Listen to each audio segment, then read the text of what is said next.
அசைக்கூடாது. மலையே பிடிக்கிட்டு போகுது. மலையோட அஸ்திவாரம் என்ன தெரியுங்களா?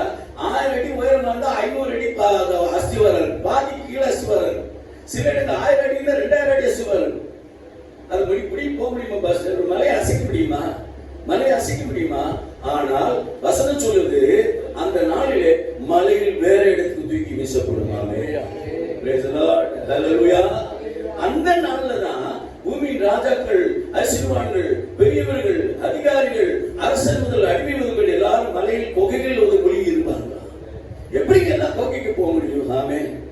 ஹalleluya. அப்ப இந்த வசனம் வந்து அர்த்தம் வந்து தன்னோட கடைசி பிரயாணத்தை நேரத்தில் எதை நினைச்சிருக்காருன்னா, இந்த உலகத்தின் அழிவின் நாளை நினைச்சிருக்கிறார். ஆமென். ஹalleluya. அவர் சிலுவையில் தொங்கும் போதுங்க எதை நினைச்சாருன்னா, இந்த உலகத்தின் அழிவு நாளை நினைச்சாரு. அதுதான் அவருக்கு பெருசா தெரிஞ்சது. ஆமென்.